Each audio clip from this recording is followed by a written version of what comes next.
They're the liberal rednecks. They like cornbread and butt sex. They care way too much but don't give a fuck. They're the liberal rednecks that makes some people upset, but they got 3 big old dicks that you can suck. Well, here we are, Cho, you and I, no longer together. Always a shame, but that's all right. We'll get through it somehow. It won't be long till we're together again this weekend. Matter of fact, as of the time people hear this, starting tomorrow, Thursday, August 19th through the 21st, we're going to be at world famous Comedy Works in Denver, Colorado, one of the very best comedy clubs in the country. Please come and see us. We're very much looking forward to it.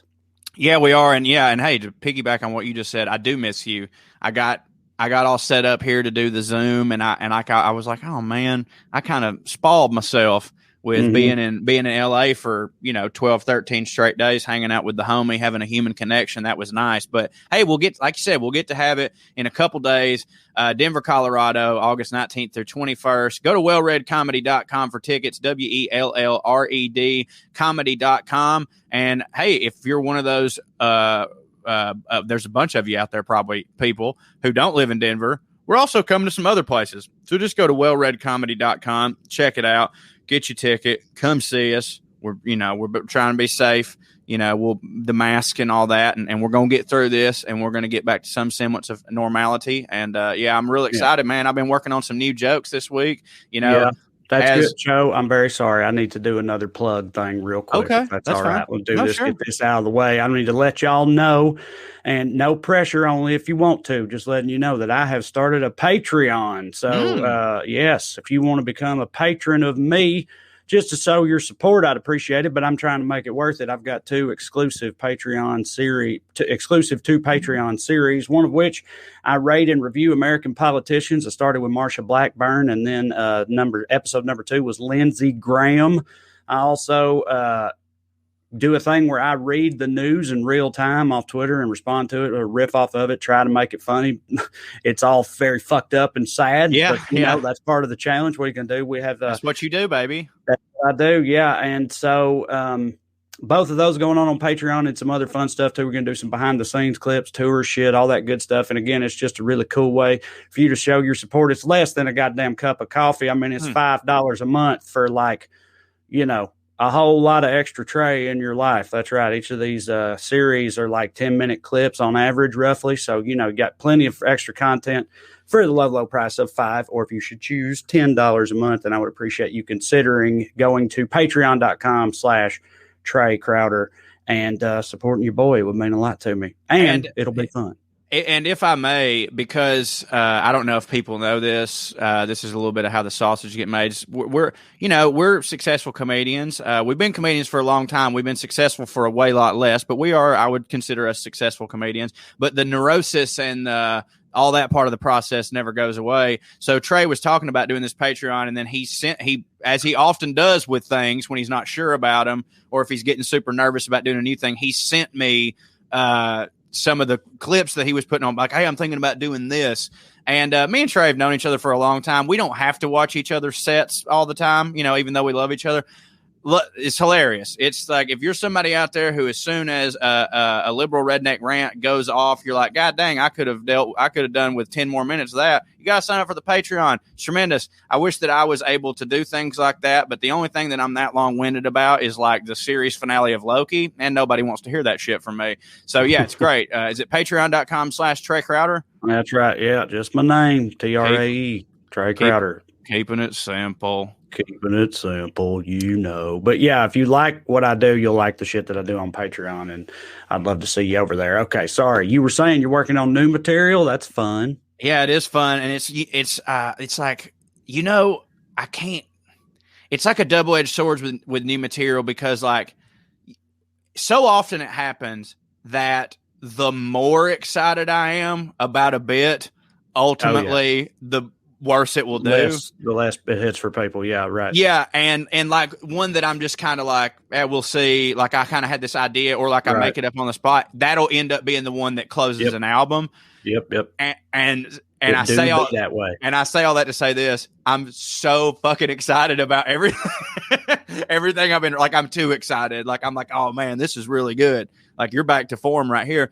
And unfortunately, like, as you know, like, you can write your ass off and you can put it all on the page and stand up. But like, at the end of the day, it doesn't mean anything until you see how it goes in front of a crowd. Right.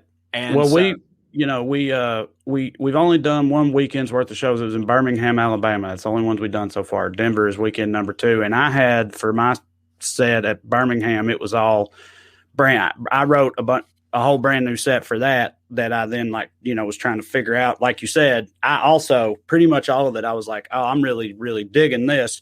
We'll see how it goes. And none of it went poorly. It was great shows. A lot of it was like, and a lot of it was like, and this is part of the fun of it, tweaking it, massage. Okay, I can get rid of that. I don't need that, and it didn't hit that hard, or I could do something else here or whatever. Just sort of figuring it out. And over the course of the weekend, doing multiple shows, like sort of feeling yourself figuring it out is, one of the most exciting parts of doing it. But I'm, obviously I'm still in that process. So I'm got that set, and I'm going to work it more this weekend. And, but yeah, it's very exciting. It's fucking honestly, well, especially when you do like longer sets, like we do, at least 30 or 40, 45 minutes or whatever, like for me anyway, some comics are different. It's very, very rare that I ever walk on stage in normal times. It's very rare, almost never, that I'll walk on stage and be doing all new material for sure. Because you like do it in chunks. You you slide a new thing in the middle 10 minutes if it's working. That type of thing. So there's an added element right now where we were taken out of the game for 18 months by the universe. Brutal. And so it's like going back up there in front of an actual crowd that came to see us with all brand new material that had never been done before was fucking very nerve-wracking, but also exhilarating. And it was a lot of fun. So I can't wait to keep going with it. Yeah, man. And it's like it's another thing too, but like the pandemic, when this happened and we all got locked into our houses, I was like at that time so thankful that, like, I was like, God dang, I'm so glad that I didn't move to New York or LA right before this. Like, dang, this is awesome that I'm in Georgia when this is all. But now I'm going through the complete opposite, where like it used to. I never thought, I was like, I don't have to live where there's a lot of comedy clubs because we tour so much that I'm always going up. Like, I'm going up literally almost every week. And hell, if we have a week off, I'm fine with being like, you know what, man, it's okay. Like, you literally are allowed. It's probably better for you to take a break from doing this. Cause like you can get rusty, but you can also like over-ripen the fruit and it fall off too. Like, you can get like too comfortable with it. And then it's like, you're just going through the motions. But like now though, where like we've been off for a while and like there's like Chattanooga has some rooms, but like it's not like you're getting up every night. And so now like the rust is really like sticking to me. Like I felt like I knocked it off in Birmingham, and then it's like, oh, then we had a show cancel, and I'm like, oh no, this is horrible. But Comedy Works in Denver, which, as we talked about, not only one of the best clubs in the world for just like people to see a show, but like comedians love it too, because it's such a like it's like going to the gym. Like, it's a real good place to like really get it and find it, because the atmosphere is just so tremendous. Like, you go up there with some like half decent premises, you'll work it out by the end of the show, and you're gonna find it. Everybody kind of gets on like a wave in that club. You know what I mean? Yeah, it's fucking awesome. I wanted to tell you a brief story and get your feedback on it, how you would have reacted. And it's about Katie, and she's already posted this. She's already posted this on her own Facebook, so I'm totally in the clear. What do you want to bet? What do you want to bet that I would have reacted the exact same way you did, and whatever that is? Me, her, and the boys went to an escape room, a spaceship themed escape room on Saturday, which I'm so glad this is getting brought up. You pointed out, I texted y'all saying we were doing that, and you pointed out that that's a hilarious thing to do towards the end, because they started school today. So it's like the last weekend before school. You're like, that's a hilarious thing to do after 18 months of being, locked down or whatever. It's like, yeah, let's go get locked in a room together, just us, an even smaller room. And you're right, it is obviously a little different, but that I hadn't even thought about that. I've always been intrigued by those. I I play video games that kind of have escape room elements, whatever, but I've never actually done one. So we went, and of course, I told y'all, I was like, well, I'm doing a escape room this afternoon, so I'll be busy this evening getting divorced. Right? Because I know what's going to happen. Me and her going to get in there and just arguing immediately because she thinks this and not be this. And we didn't argue, but here's what happened. So the escape room, I'm not going to give any of the things away about it, but they had these rules. It said on the website. You mean from like a spoiler aspect? Like you don't want to spoil an escape room for people? Also, I did mean that, but it also just isn't worth getting into those specifics of it because it's one of those like you had to be there type things. But they had age restrictions on the website. They had a question about age restrictions in the FAQ, and they said, we recommend children be at least 10 years old so they understand the game and also are respectful of the equipment or whatever. Kids destroy shit. My sons are 8 and 9, and they're both pretty smart. I knew they would have no trouble understanding it, and also they're pretty well behaved when it comes to that type of thing. So they're like the two that are like they're actually more well behaved in public than they are at home. So much, which is great. I would say. Yeah, no, it is cool. It's better than the opposite way. But yes, it's funny this has come up and that you say that because just a second ago I got a message on my phone from today's the first day of school. The teachers like they're angels. Benton's teacher on the first day of school sent me a message on the classroom app and said, I just want to let you know that Benton is such a polite and respectful and whatever. And I haven't said anything yet, but I'm going to be like, well, glad he's that way there because he's a fucking spark plug at the house. I was about to say, for those here who don't know the difference between the two, Benton, one of the craziest little motherfuckers I've ever met. And I say that with love. That's my boy, dog. Like I love him, but like absolute fucking unbridled lunatic. Yes, he is. And so, but apparently very well behaved at school. And also, like you said, they're that way in public too. And again, that is great. That's awesome. So I wasn't worried about them, but they are technically like under the age suggestion. So we get there and I didn't bring that up or nothing, but he doesn't single them out. But the guy working there goes over this thing where he goes over all the things. He's like, please don't mess with it. Like, this is just for decoration. The wires are not part of it. Please don't pull the wires out of the wall. Please don't pull, And Katie said, she was like, so clearly these are things that previous groups have done. He was like, yes, rules exist for a reason. So anyway, just please don't do any of that. We're like, okay, we got it. We get in there, we start going through the thing. And at one point, you have an hour to do it. We've got like 15 minutes left and we still have a lot to do. And I'm trying to decode this riddle to unlock these combination locks on this little lock box that looks roughly the length and size of like a screwdriver or something. Katie has found a box that has these, like, she's like, we know that box is what we got to get into for whatever reason.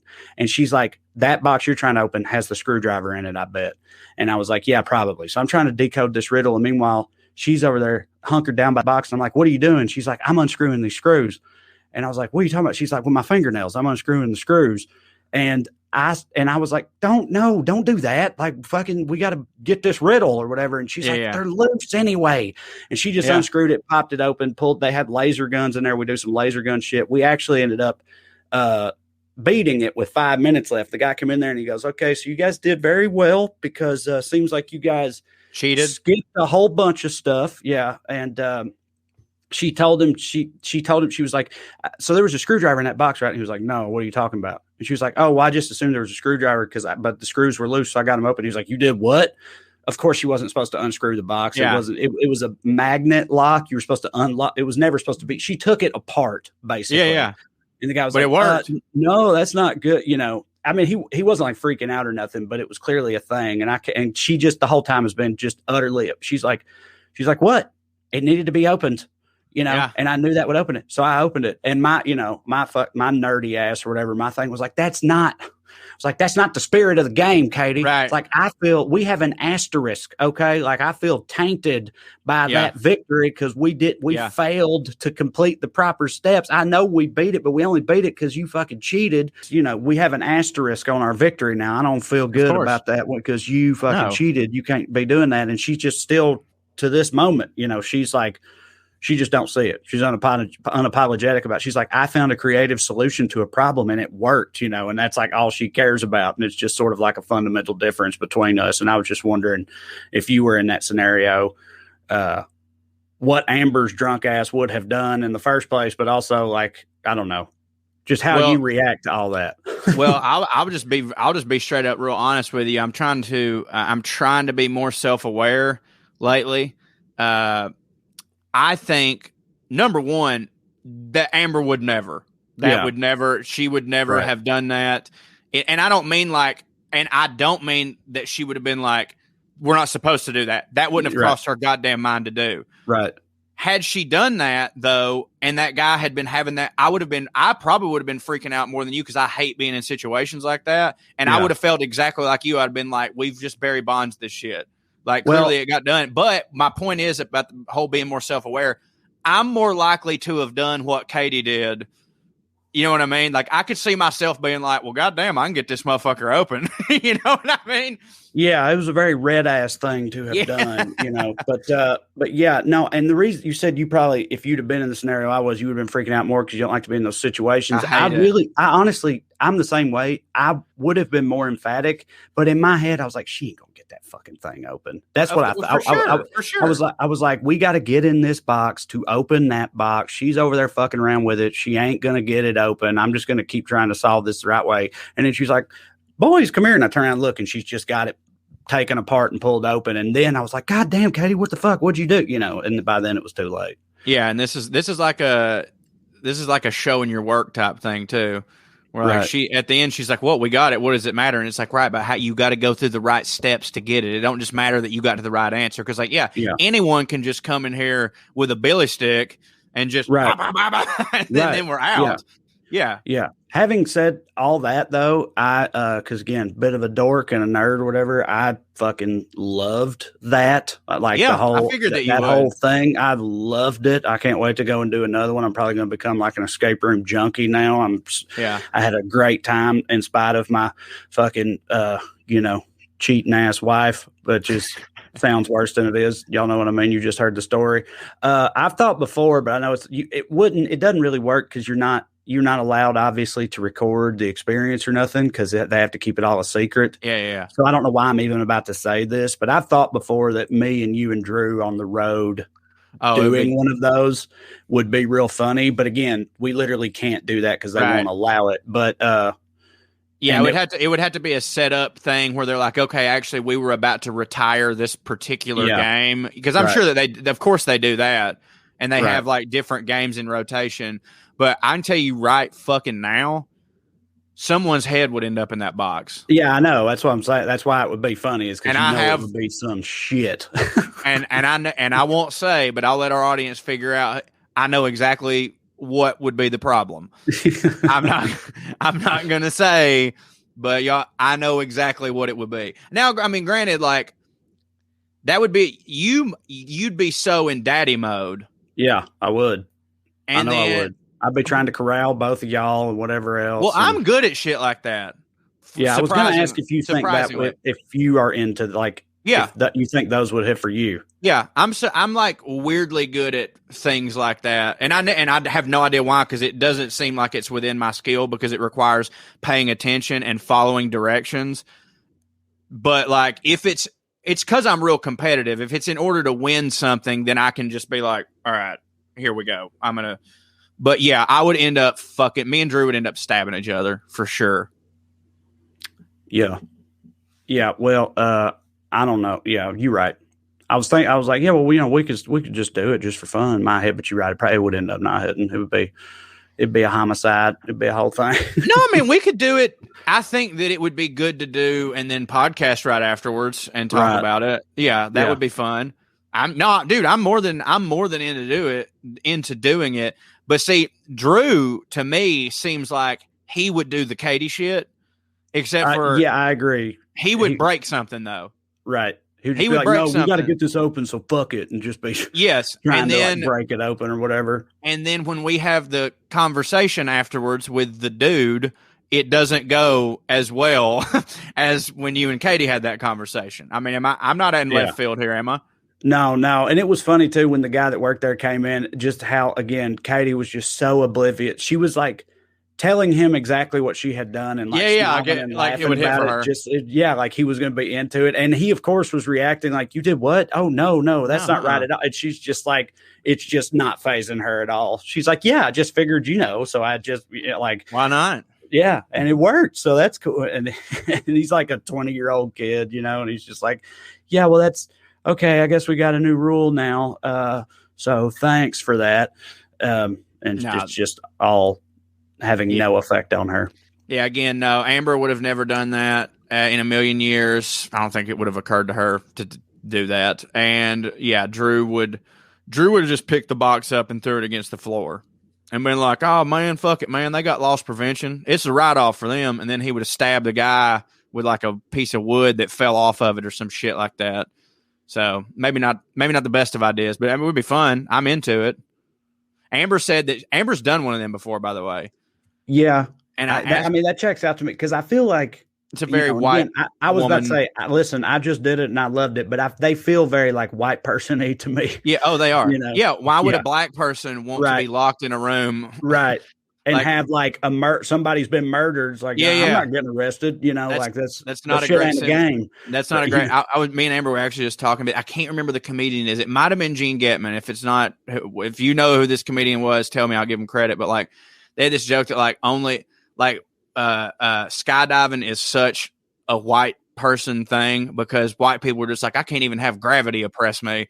You know, that's it's like we have to add levels of excitement to our life that otherwise would never be there. Whereas we have to fabricate suspense and danger and things like that. Like also, I feel like intermittent fasting is a super white thing. Of course. Just like, not eating every now and then for fun. Like just to feel alive and because it's good for your health. Like choosing not to no, I have so much food. Yeah, I'm choosing not to eat it for hours on end. Any type of cleanse at all is like such a why. And for the record, I hope it's very clear that we don't mean like only white people. It's a privilegey thing, right? You know what I mean? It's a privilegey thing. It's not like I know that there are some crunchy black woman yoga people out. I am very aware of that, but like the stereotypical. Yeah, if I hear somebody that's intermittent fasting or going skydiving or any of this, I know exactly who they are in my brain, and let's just say they look a lot more like Katie and Amber than they do Roddy White. You know what I'm saying? Yeah, without a doubt. But Amber said she did one of those, and I was like, how'd it go? And I very much wanted it to be like we had to stay in there. We got locked in there overnight because we were so stupid. Mm-hmm. Who'd she do it with? Like girlfriends of hers? Yeah, for sure. Like a bunch of girlfriends. They were like drunk after brunch or something. Hammered. Hammered drunk. And I said, "What happened?" She goes, "I don't really remember much of it." Which is how you wouldn't believe so many of her stories start off. Right. She goes, "I don't remember much of it." She goes, "I just remembered at the very beginning." Everyone was handcuffed together. Like all of us were handcuffed together. She goes, but I'm in the middle. And so she's like the bee in the human centipede. Like she's handcuffed and she goes, and this person was trying to go this way. And this group was trying to go this way. And it ended up like the handcuffs ended up like cutting her wrists.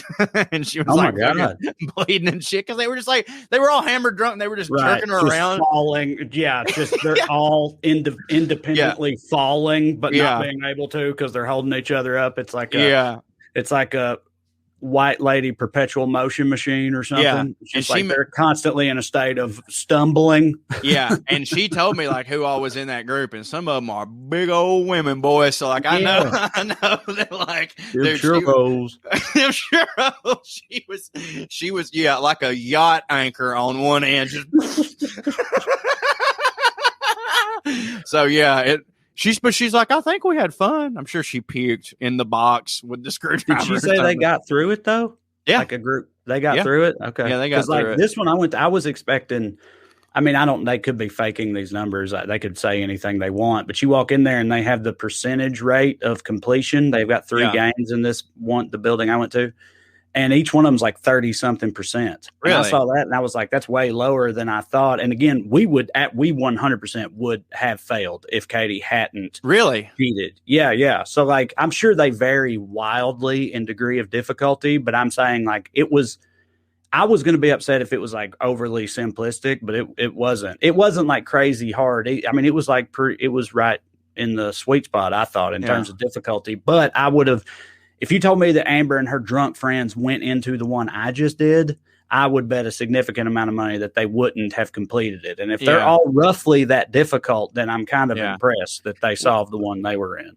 Well, they might prorate them in a way, like they see the group coming in, they're like, dial that one back to a 4. They actually, now that you mention that, I know for a fact that they do. They have like difficulty ratings on the rooms. Some of them are easier than others. So and I mean, they see these pumpkin latte woman walk in, they're just like slurring their words. They're like, hey, give them the give them the toddler experience and really make them feel something.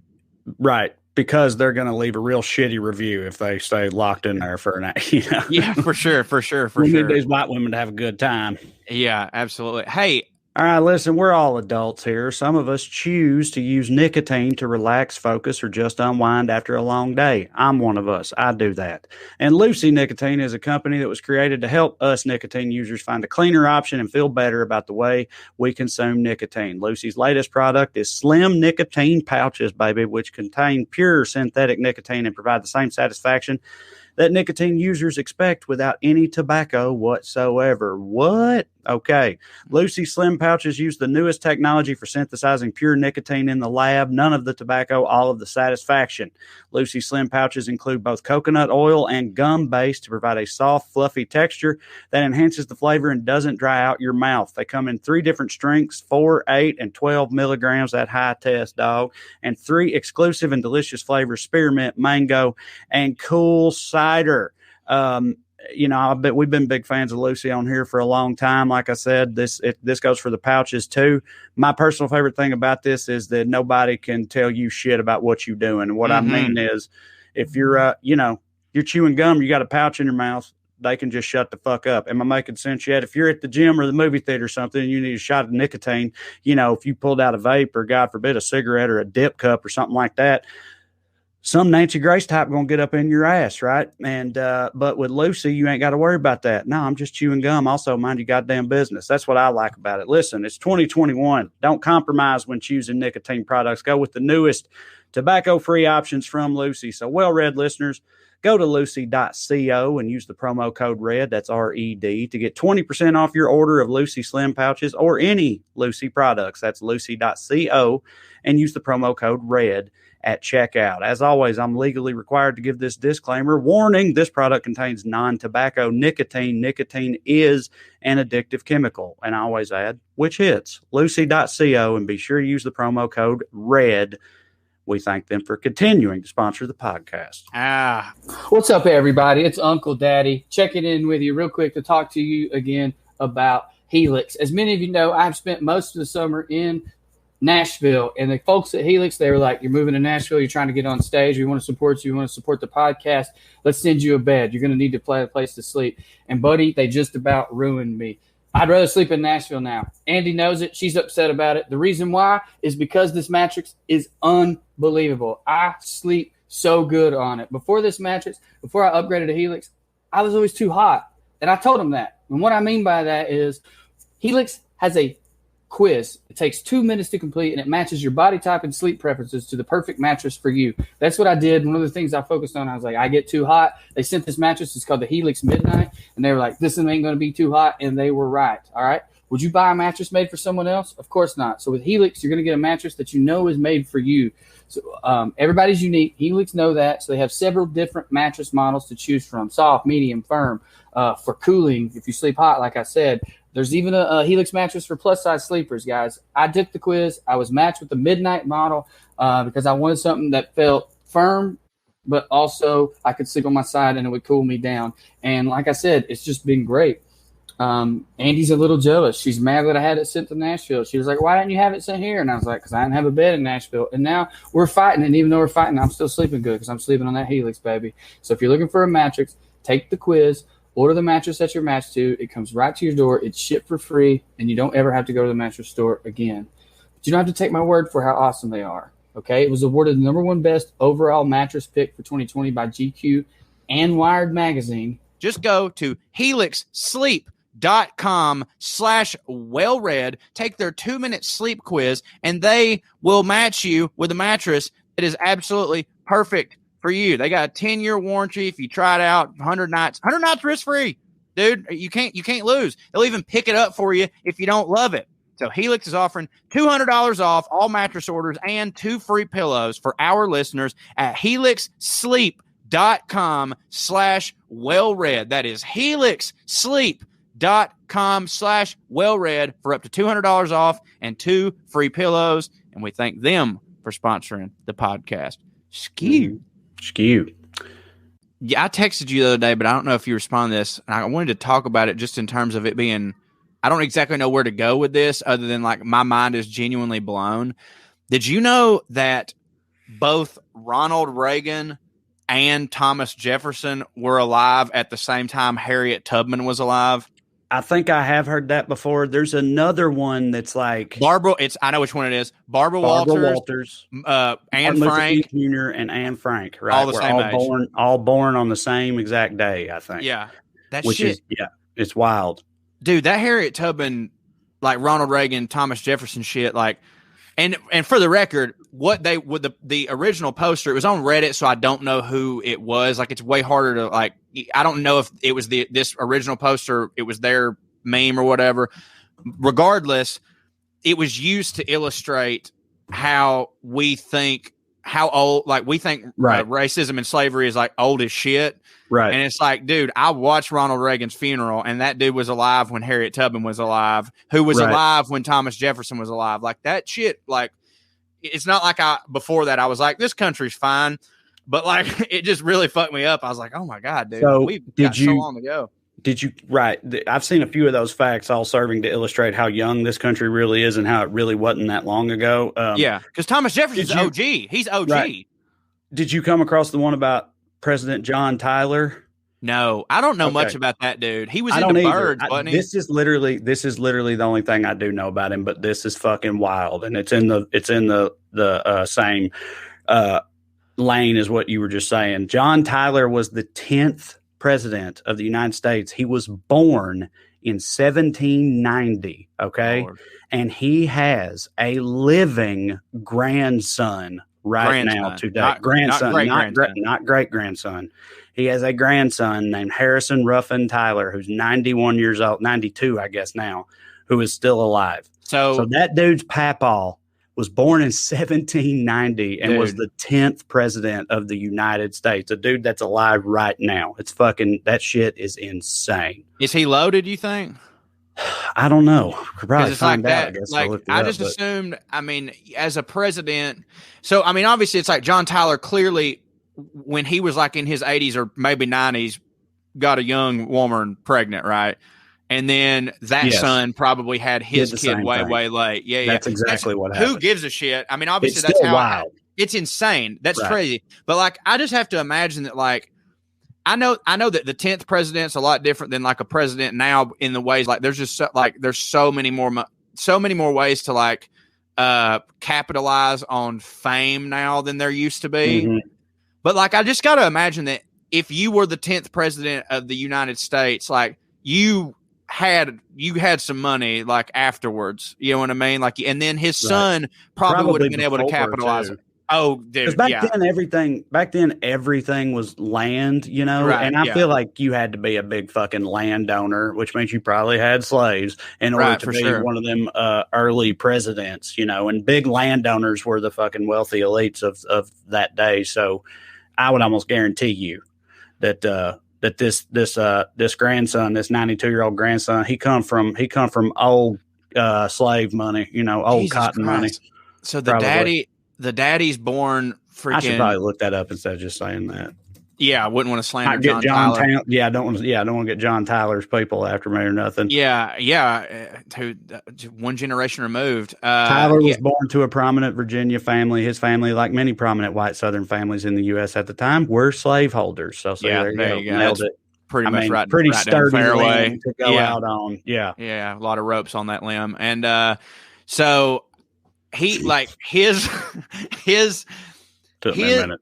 This motherfucker's papaw was born 14 ish years after the signing of the Declaration of Independence. And then his daddy was alive during the Emancipation Proclamation. And then this motherfucker is alive during Trump's presidency. Right. Yeah. That is bananas. It's crazy as hell, fucking dude. bananas, dude. Like, my grandma was born in 1920, and that shit is just like, goddamn, like, that's wild. But like, bro, 1700s? Dude, There's a time loop or something. You've probably heard this before, I assume. I don't, this is just a thing I've heard. I can't point to a direct source or anything, but I've heard that like it was this focused campaign. You know how we see all these civil rights era pictures and stuff, and they're all they black made them and black white. and white. They made them black and white. Yeah, They didn't have to be black and white or weren't automatically black and white. They were made black and white so that people think of it as like ancient history, which I'm not going to lie, being born in the 80s. Me too. I always kind of thought of it that way. But dude, these old fucking mamaws and papaws that are alive today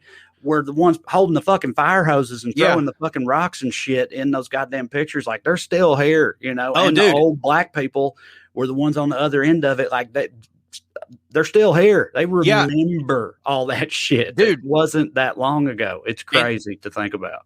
And if someone's out there and you sincerely think like, oh, making them black and white versus blah blah blah wouldn't have mattered either, you're insane. If you think that, dude, that was a brilliant move on big racism's part. Dude, that's actually. I'm glad that you used the word brilliant, because it is. It's one of those examples of people always want to say that side, like, oh, everybody on that side's stupid. It's like, no, they're not. A lot of them are just bad, and that's one of them examples. Like, that is like, if you're on that side and you're a terrible person, that was a fucking stroke of genius, dude. Because like, like you said, man, like, you know, I saw another. You got me on Reddit, and I cannot. I'm sorry. I apologize for that. But I will say this though, the really, really good thing about Reddit is that like, if you're in a subreddit, like, they're moderated so well that like some bullshit ain't going to creep in that ain't the shit that you want to look at. And so like, I've curated my Reddit experience, and at present it's very good.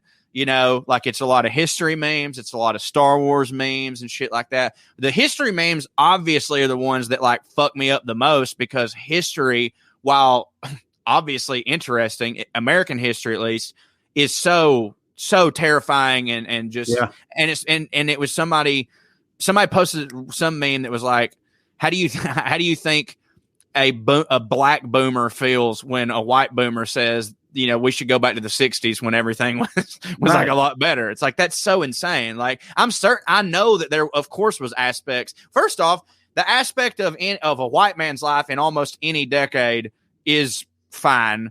You know, and I'm sure that in the 60s, if you had your head completely in the sand, like, the housing prices were fucking great, all that shit. But like, it's objectively true, and it is just having your heads in the sand. I mean, for me, when I like coming from a town like Salina, the factory left in the night, whatever, and how markedly different everything is now, like, they're not thinking about the other aspects of it. No. And when you're myopic about it, and you're a white person, like small town white person, middle class white person, or whatever, it was objectively better for just them. Right. In the 50s and 60s. Part of also the other huge thing they ignored, though, was that our tax rate on the rich was fucking massive back then. Yes. Which is why I think that's actually the biggest reason. Eisenhower's tax rate was like 90%, right? It was insane, dude. Yeah. And like, they ignore that part too. Like, that's the biggest reason. It ain't got nothing to do with fucking black people or Mexicans or any of that, or gays. It ain't, or Muslims. It ain't got nothing to do with any of them. That's what it is. The fucking rich people took over, killed the middle class. So things were better for them, but they like blame all the wrong people for it being worse for them today, even though it objectively is. If their whole thing was like fucking tax and or eat the rich because fuck them, then I'd be totally on board with their rhetoric, obviously. But they just, as long as like it doesn't reverse the civil rights movement and shit like that. Yeah, right. But they just don't. Yeah, right. No. Well, dude, like, do none of that. Not that everybody doesn't cherry pick, but like, I was thinking about that the other day, and I was trying to write a bit, and then I realized like, this isn't funny. This is just kind of an observation that you have, and maybe I'm the only one that has this observation. But like, I was trying to think about unique differences between Democrats and Republicans, and one of them kind of occurred to me when I saw once again somebody talk about how they were the party of Lincoln and they freed the slaves, and I was sitting there thinking, I was like, why though when they're making that argument, does nobody ever bring up the fact that if they truly want to say that, then they have to also admit that they're a big government party, because Republicans were very big government back then. Like during that time, Republican meant big government. And it's one of those things where it's like when people go, well, look, either the Bible's all the way true or there ain't nothing in it true. It's one of the, if one part of the Bible's wrong, so that's why we go by all of it. And I'm like, well, then you have to follow that same logic. If you want to claim Lincoln, then you have to claim that Republicans are big government. So do that, but they don't. So I was thinking about the differences, and it was that Republicans can be doing right now so much vile, horrible, deplorable shit, and then be like, hey, we freed the slaves 200 years ago. Aren't we great? So they can be doing a bunch of bad stuff and then talk about something great they did in the past to try to justify everything they're doing now. Whereas Democrats are the complete opposite. They take someone who, let's say that they have someone who's being a really, really good person right now and doing a bunch of great work, but then they find out that 50 years ago he said the N-word. They're you're out. You know what I mean? So it's literally like a complete flip-flop. Like if we find out you did something in the past that was horrible, we don't give a shit what you're doing now. And with Republicans, they don't give a shit what you're doing now. It's what you used to do. You know what I'm saying? Like, I do know what you're saying. It's like that character witnessy bullshit. And again, nothing about that is funny. It just occurred to me. I was like, God damn, like if we did a little bit more of that, that would be like we should be like, hey man, come be a Democrat. They hated the blacks. You know what I mean? Like, why don't they go the other way? They did. They fucking hated them. They absolutely hated them. But it's like, and I mean, you know this, I know, but it's like, what's so fucked up about that is they've always really been the same people. Of course. Know, it's just that literally the name, which seems to me the weirdest thing to have happened. Yeah, like why did literally the names flip flopped? Yeah, and they just mean the opposite of what they. But it's always been the same people on the two separate sides, you know, for the most part. And so even them doing that one thing we did great 200 years ago, it's like you did. That wasn't y'all. That wasn't your ancestors that did. And for the record, your ancestors was fucking Calhoun and them. John C. Calhoun and them. And for the record, I'm not saying it was us neither. You know what I mean? I'm not saying that shit either. Like, I don't know what Lincoln would actually be like if you just took that guy, put him today, after his mind was completely blown by almost everything that he had to experience in 10 seconds. I don't know where that guy would fall in. I mean, you know, because you look at it, Lincoln famously said, if I could win this war without freeing one slave, I'd do it. There's several ways to interpret that. Whichever one you choose to is whatever. But like you could say, he's like, yeah, I mean, look, that doesn't mean he didn't want to free slaves. All he was saying was, I do want this war to be over. I do anything to win this war. Right. But Robert E. Lee also famously said one time, if I could buy up all the slaves from everybody and free them, I would. You know what I'm saying? Yeah. So which one of those, are you the party of Lincoln and Robert E. Lee's your hero? Or is Robert E. Lee, you know what I'm saying? Like, fucking, you can use any of that the bullshit. Past is fucking complicated. The past is complicated and nuanced, and it doesn't fucking matter if Abraham Lincoln was a Democrat or Republican. Abraham Lincoln did the right thing in the moment, and these motherfuckers, time and time again, we're living in it right now, don't do that shit. So I'm not really concerned with like the R or the D. Are you a piece of shit or are you not a piece of shit? But they don't. They're like, nope, 200 years ago, we freed the slaves. And then what? That seems like, though, that didn't hit for y'all. Like in every other thing that you've done in your life, it seems like that was no good.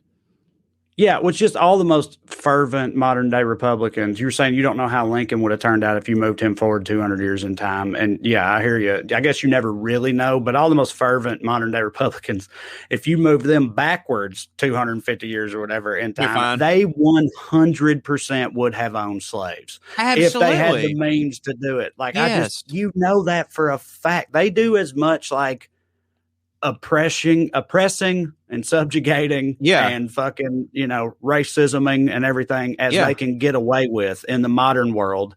If they were back then, hell, a lot of them, you wouldn't even have to make them be born 250 years ago and grow up back then. You just could just make take it legal them right now. Just take them right. Yeah, I was going to say just take them right now and deposit them fully formed that many years ago, and they'd be like, which way to the slave market? Yes. You know? Yes. But yeah, hell yeah, just make slavery legal right now, and they'd be lining up, dude. Because that's a huge thing with them is like they look at legality as the end all be all to morals. Right. Yeah. Like if something is legal, that means it's not wrong. And like, I mean, technically by rule of the law, yes, but like we know that that's not always fucking true. Like redlining is legal. That doesn't make it fucking right.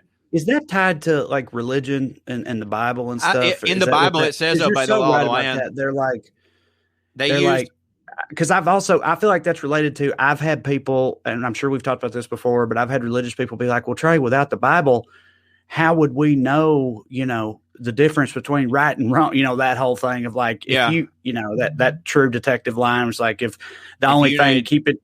Yeah. Go ahead. You got it. I know it's McConaughey in the tent. And he's like, brother, if the only thing keeping you from, I can't remember it now, then from being a good person is the threat of divine condemnation or something like that. Then you, my friend, a piece of shit. Yeah. Right. Like that whole thing. But like they think that way though. Like I need the Bible to tell me what's right and wrong. And it's like that also projects onto what you're talking about. Cause you're so right about it's like whatever the law says, that's fine. Unless it's the tax law. No, I know. But it's crazy that you say that because where that comes from in the Bible of like obeying the laws of the land was like also directly tied to a verse. I can't remember what book or chapter or whatever, but basically it was give unto Caesar what Caesar asks. Mm-hmm. And it was basically just like, look, the Bible is your guiding line, but like you also have to obey the laws of the land because that's just how society works. So like, yes, dude, but yeah, you're right. Not now, like, 'cause back then what they meant was Caesar's asking for taxes, dude. You know what I mean? They're like, yeah, do that. But now that's not the thing. But like, yeah, their whole thing is like, dude, if for some reason, I don't know why there was a glitch in the system and tomorrow for some wild thing happened and it became legal to have sex with your 12-year-old niece, some of these motherfuckers will be like, sweet, we got 24 hours. You know what I mean? Like, that's just how that works. It's legal. It's fine. And that's just so insane. But like, yeah, they totally like, I don't know what to tell you. Like he was doing everything within the letter of the law. And it's like, again, hate to beat this drum, but like at one point slavery was legal. That never once made it morally right. Never. Like not at all. Yeah. Like again, the systemic racism in the police for all of that shit is by letter of the law. Like that's how it's, set up. But like, yeah, dog, like that's like always been their shit. So like, dude, Rand Paul would own so many slaves. Yeah. So many slaves. And I love thinking about like them revolting and beating him to death. Yeah. Can I get canceled for saying that? No, you fine. Okay.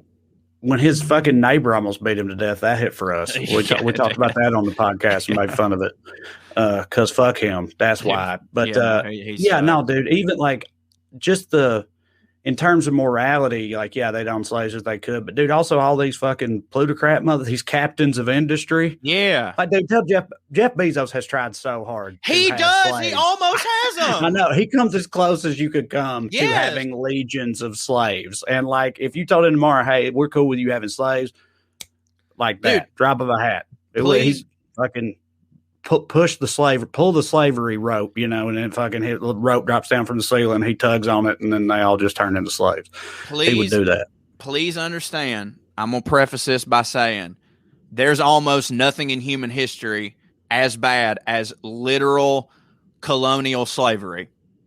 Almost nothing. However, nowadays, since that is illegal, if you are someone who is constantly paying minimum wage or almost below minimum wage to people, knowing that they don't have health care and knowing that the money that you give them, even on a 40 to 50 hour a week, can't afford them a house, and they basically have to work overtime just to make ends meet. If you're someone like that who probably also has stock or owns outright a for-profit prison, you are a fucking modern-day whip cracker, and I don't really know any other goddamn way to put it. Again, I know you actually don't have people living on your land that you're paying zero amounts of money, but it's goddamn real fucking close. Like you said, they came as close as they could to to exploit. Like I don't know any other way to put it, and I don't think that's fucking political. Like it just seems like, look, that's just what it is, and hits for y'all. So just admit that you're assholes.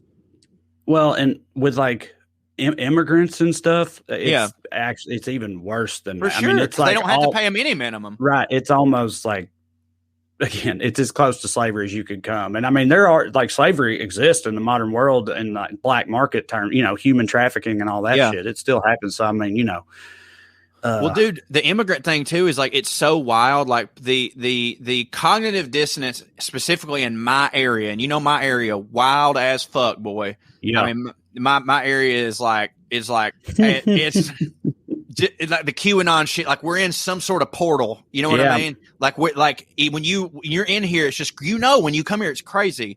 So Dalton, Georgia, which is 15 minutes up the road, carpet capital of the world. Of the world. I've heard this my whole life, but there are signs in Mexico telling Mexicans how to get to Dalton, Georgia, because they hire a bunch of, and I'm not using this term disparagingly, just have illegal immigrant, undocumented workers, because it hits for them to not have to pay them as much money. Well, that's one of those law you were saying earlier, like the law is, the final word on things, unless you can make more money by ignoring it, and then they just do. But these same motherfuckers in Dalton, there are so many billboards right in front of carpets of Dalton and shit like that. It's like, we support Donald Trump, build the wall, I'm like, guys, this whole city is built on y'all having the complete opposite. In practice, you practice the complete opposite of that. Like if y'all, now don't get me wrong, would I love it if fucking carpets of Dalton had to start actually hiring American citizens and paying them a livable wage? Hell yeah, of course I would. Not necessarily at the expense of uprooting and kicking out a family who was just trying to, make it in supposedly the greatest country on earth. But dude, I don't know, man. Hey, we got a guest here on the Well Read podcast, Drew Dollars. Hey, Drew, we were talking about how you'll never believe this, how Republicans are full of shit and contradictory. Who? Republicans. Do you have any thoughts on Republicans being contradictory and full of shit? I've never even experienced that in my whole life. That's sarcasm. Are you guys talking about anything specific? We were talking about immigrants, and I was talking about in Dalton, Georgia, how it's carpets of Dalton. It's their biggest industry there. And there's literally, from what I've heard my whole life, there's signs in Mexico telling people how to get to Dalton because they hire so many undocumented workers. But then also Dalton is such Trump country with all these huge banners over carpets of Dalton, probably put up by those people that are Trump, build the wall. And it's dog, your whole industry is based on practicing the complete opposite of that. If these people don't get in, then you got to actually start paying white people something. Well, my favorite thing about that is if there's white people in that area who can't get a job because the Mexicans are taking, $7 an hour or whatever. Yeah. And they're the people who own the factory, who are hiring those Mexicans, are putting up the Trump signs. And then the people who can't get the job are going, exactly. I know. That's my kind of business right there. It's that's the guy who's creating this problem for you in the first place. Also, dude, there was a famous example in Alabama. I mean, hell, it's probably been 10 years ago now, but Alabama passed some super, super strict immigration laws. And then that fall, that harvest season or whatever, they had record crop losses, disastrous crop losses, because they literally could not find white Alabama people for that price, those jobs. And it just, it fucked the whole industry up because they ran the immigrants off. And, I don't know whatever happened with that. I don't know if they went back on it or what, how Alabama is, but I'm just saying, it's they bitch and bitch, but white people won't do them jobs for that amount of money. That's the thing. They go, these goddamn Mexicans are coming here and taking our jobs. And then we go, okay, yeah, Donald Trump hired a bunch of undocumented workers to do this, and this. And they're like, yeah, well, as a businessman, he should have the right to do whatever he wants. It's but the only it's not like Mexicans it's not like these undocumented workers are coming here and creating the jobs. So the only way that they'd be able to do that is if your people quit fucking hiring them and paid goddamn American citizens a livable fucking wage. And if they'd paid them a livable wage, then they would have been able to find motherfuckers in Alabama to pick them goddamn strawberries. I guarantee you that. Yeah. Yeah, baby. So that's what we've been talking about. Well, sometimes I do think there are some businessmen, and on the right and probably on the left, who are like, no, I'm against building that wall. Let them in. And you think, oh, that's very nice and progressive of you. And then you get down to it, and it's like, because we need these, there's some Alabamans going, listen, y'all done took our slaves. Dude, don't take our immigrants. That's actually kind of how we got into this. We were talking about slavery and how they would totally own slaves if they could, like, the most hardcore. And then that led into the immigrant and cheap labor. It's the perfect grift. It's like, hey, we get the best of both worlds. We get the cheap work from the Mexicans, and we get everyone to be mad at the Mexicans for it. It's perfect. Yeah. Like, it's fucking, again, it's brilliant. It's shitty, but they're real good at that stuff. Dude, they're amazing. I know that Drew just got here, but we need to wrap this one up, right? Because we do an episode of Bubba, which we've told people about. So it'll be out. By the time they're hearing this, you can go listen to the first episode. Oh, hell yeah, right on. So we've got another one to do. And Bubba shot the podcast. You guys plugged Denver, I assume? Yeah, we did. Can I plug quickly? We obviously lost Arkansas. I'm going to do a music festival in Knoxville on August. Our show, by the way, we lost a show in Arkansas. Just in case anybody, they didn't secede. Like, yeah. I mean, I don't know. Check the news. That's why I'm late, boys. We have reporting from the field. We lost Arkansas. Them goddamn pigs was at it again. Jason Isbell, you son of a bitch. Anyway, I'll be in Knoxville at Second Bell Music Festival. Tickets are $50, but that's for 2 days of awesome music. Houndmouth's going to be there. J. Ruddy Walson's band, Pom Pom, is going to be there. That's his new project. Oh, nice. I'm in the comedy tent. It's going to be a fun time. I'll be there on Saturday with my buddy Joe Pettis and Jeff Blake and many others. August 28th? Yes, sir. All right. Right on. Cool. Yeah, do it to it. Well, hit it, Joe. Thank you all for listening to the Well-Read Show. We'd love to stick around longer, but we got to go. And tune in next week if you got nothing to do. Thank you from Corey and Trey and Drew. We changed it up.